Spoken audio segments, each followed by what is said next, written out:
Okay then, back. This time we're thinking robots, and I'm going to be using the term CB, so don't worry, all will become clear. I would like to apologise in advance to Paul. I think my bookcases are causing him some anxiety because he thinks they're messy, which they're not. They're perfectly organised. It's just, you know, my system. So, sorry about that. If it's causing you too much anxiety, I will eventually get round to maybe tidying them. But, okay, robots, created bodies, all that kind of stuff. But before that, I understand that there's been some consternation from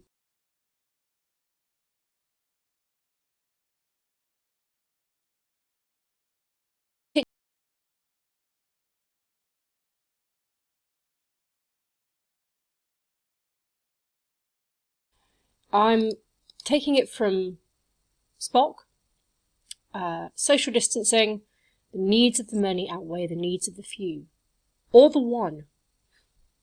So, isolating, really, it's the absolute best thing to do at this time. And I don't think any of the the things that you would have to do that would involve being there in person are as important as your health. Certainly not class. So, but let's carry on with robots. I know that some of you are really excited for this one for some reason.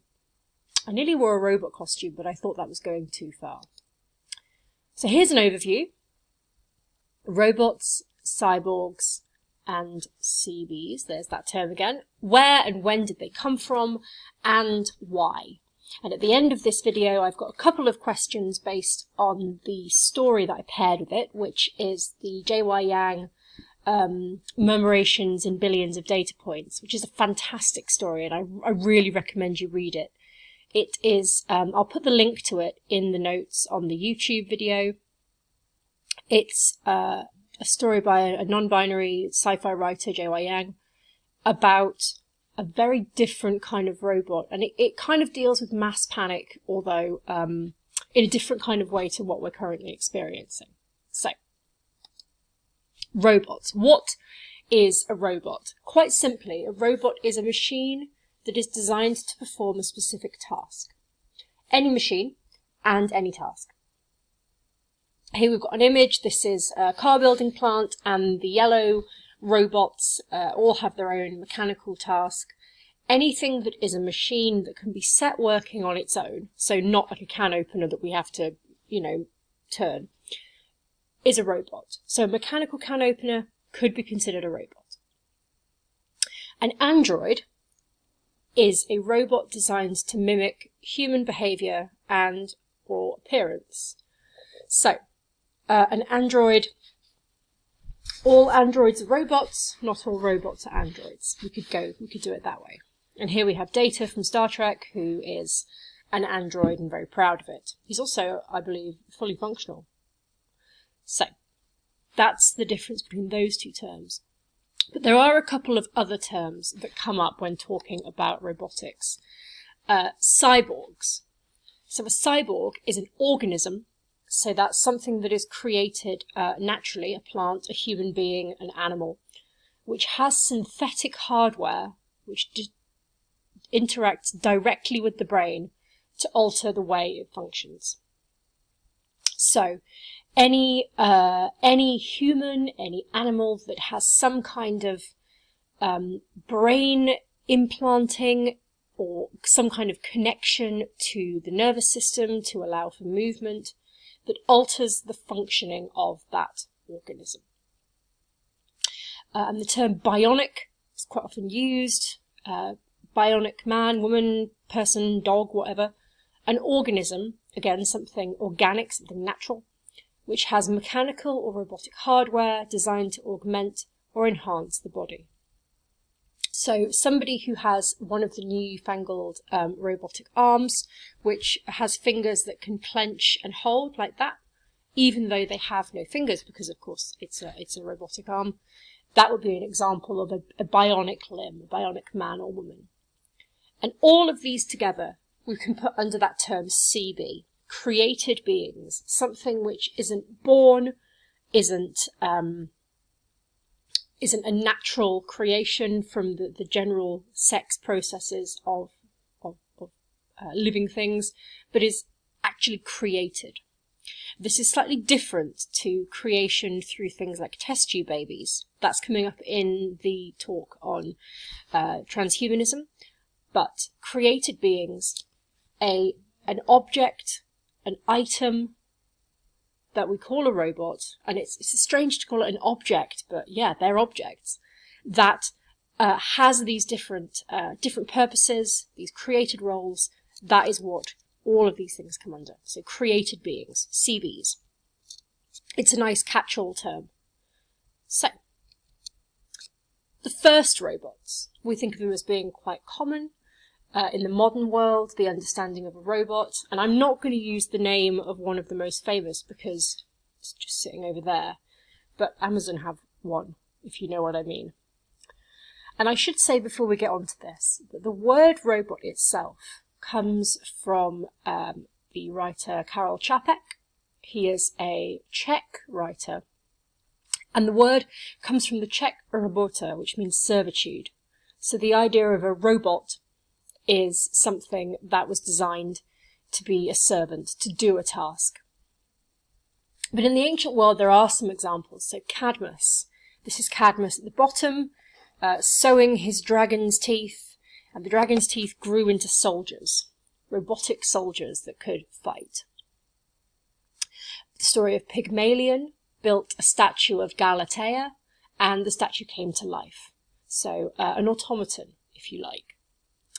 And Hephaestus, who is the Roman god of the Greek god of the volcano, made mechanical talking handmaidens. Now, you can think what you like about the term handmaiden, but if you're thinking something that I am not going to go into a lot of detail here, you're correct. That's exactly what he was thinking.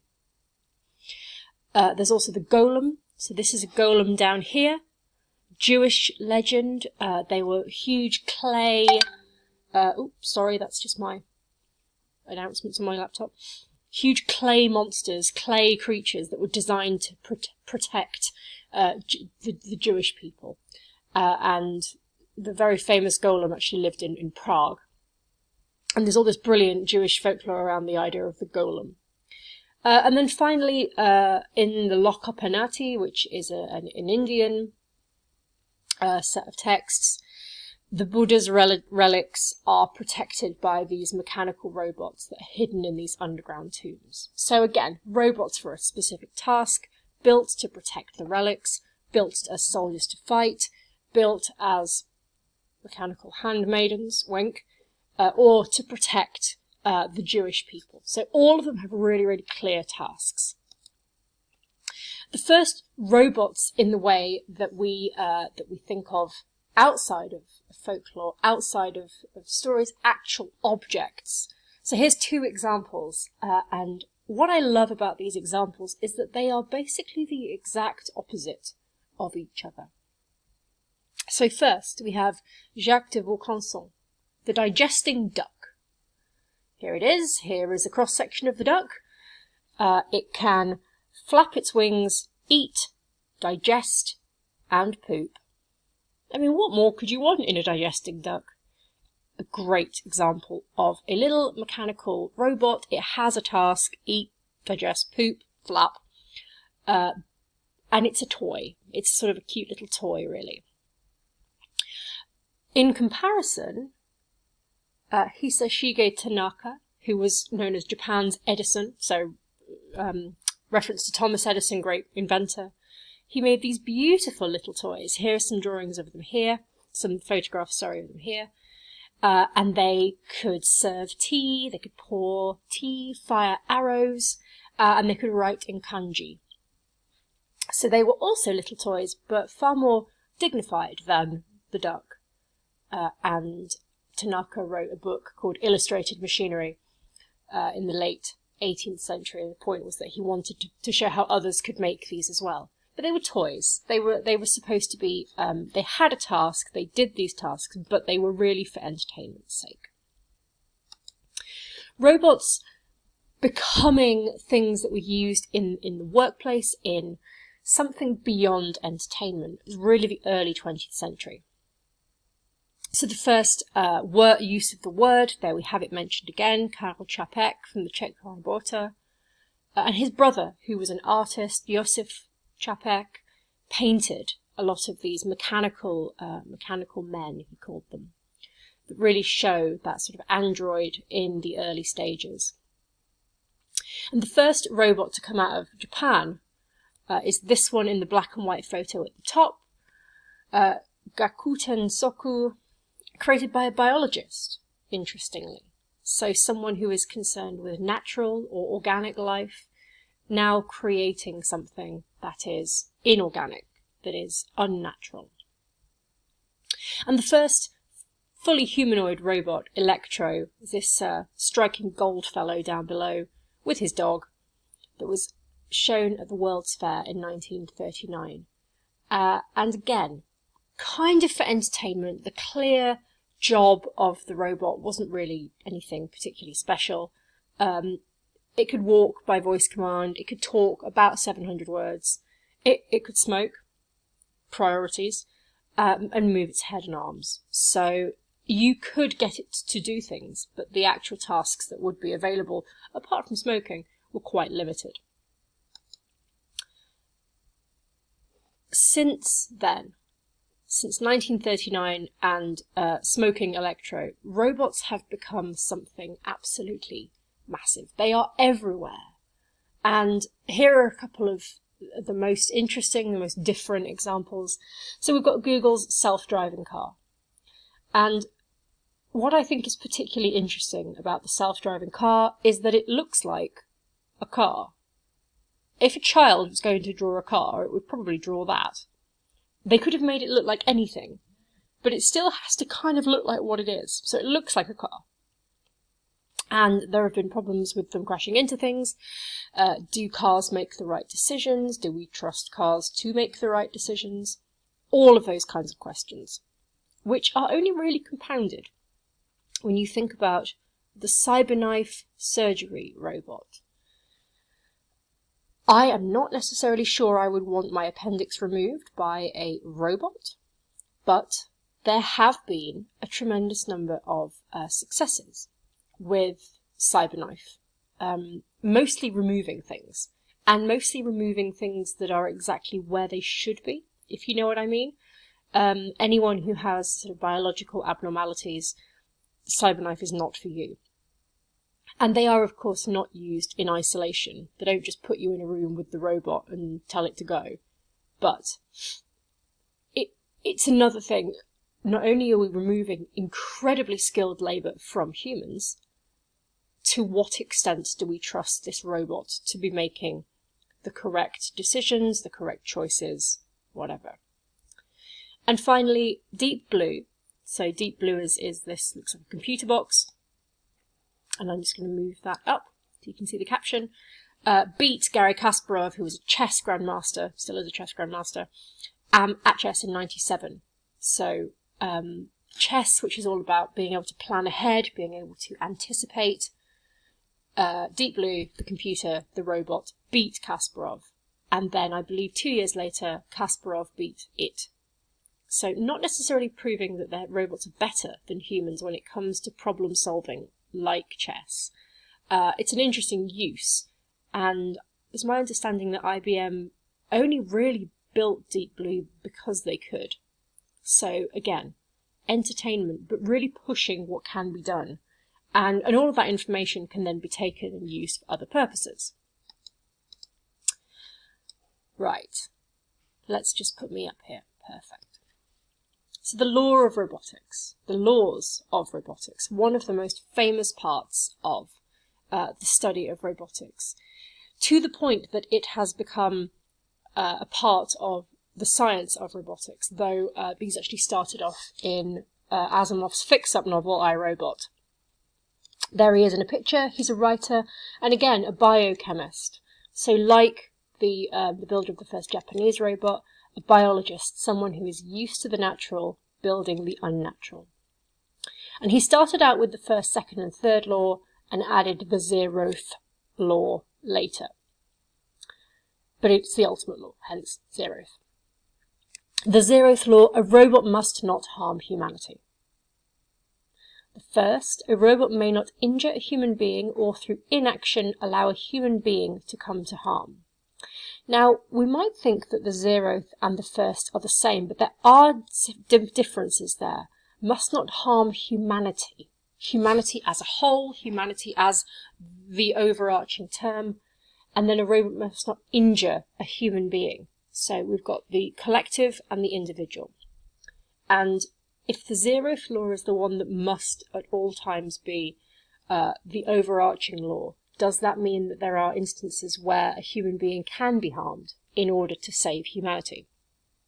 It's a tricky question. The second law, a robot must obey orders given it by human beings, except where such orders would conflict with the first law. So a human can't say to a robot, punch me in the face, or punch someone else in the face, because that would lead to the harm of a human being. And the third law, a robot must protect its own existence as long as such protection does not conflict with the first or second law. So, again, if it's me or the robot, well, it's going to be the robot that gets it because of this law. They're not allowed to contravene anything that will harm humans or harm humanity. So if that means their own perish, then so be it. And these laws, they're laid out in iRobot, and they've begun to govern everything that we know about the way that robotics is working as a science. So whenever people they write robot fiction, these are the underpinnings of that scientific enterprise. Now, excuse me, just ripping off my bandage there. With something like Robot Wars, I was thinking about the laws of robotics and how that relates to other robots. We seem to be relatively happy to let robots beat the crap out of each other in the name of entertainment. Obviously not something that I'm sure Asimov was thinking that people would do with robots. We built these incredibly complex machines, incredibly expensive complex machines. Let's pitch them against each other in a rumble to see which one gets pickaxed to death. So there are instances of robotics being used for other purposes, of course, but these are the laws that underpin the majority of robot fiction, robot entertainment, and our understandings of how these created beings are existing. And as an interesting side note, if anyone did watch Robot Wars back in the day, you might remember the judges. There was a guy with white hair and a ponytail. His name was Noel. I think his surname was Sharky. He's at Uniov. He's a professor of robotics. And this was apparently his fun. His downtime was going to Robot Wars, which is pretty cool. Moving on. Why are we so captivated with CBs? What is it about created beings that is so captivating? And how does their entry into science fiction play into these long-standing contemporary fears of infestation, invasion, domination? This is an image from The Simpsons when the iPods take over and they're whipping people into submission with their earbuds. And there has been, with the rise of technology, with the rise of robotics, there has been a rise in neo-Luddism. So the Luddites, those who destroyed machinery during the Industrial Revolution, are back at it, we could say, coming back and destroying or wishing to destroy technology because of what it can potentially do to humanity. One of the most famous examples of this, and an incredibly depressing one, is the Unabomber. So he was very, very against technology and the Industrial Revolution and the incoming technical revolution, and wanted to seek for that to be destroyed and for people to go back to non-mechanized ways of working, and went about that with a domestic terrorist campaign. If anyone doesn't know much about the Unabomber and has Netflix, there is a very good series about how he was caught and what his grievances were and you can also read his manifesto online, but I say that with caution, because it's a serial killer's manifesto, so make of that what you will. But one of the issues that we have is that for a lot of people, this technology has become so devastatingly important to their lives. To what extent would we be able to function if we didn't have computers, personal devices with women's names that help us out with timers and weather updates, smartphones, and going further than that into more population level issues, things like the control mechanisms that use robots, things like robotic controlled CCTV, things like surveillance technologies. All of these we're going to be talking about in the talk on control, which I'm going to be doing very soon, but they are things to think about in relation to robots as well. And another term that I'd like to just raise is the idea of the Turing test. So, does a robot pass the Turing test? Named after Alan Turing, incredibly important mathematician and I believe he was a cryptologist, who was instrumental in helping the Brits to win the war thanks to the Enigma machine. Apologies for the jump cut. I had to just check with my scientific advisor what the nature of the Turing test was, because I maybe had forgotten.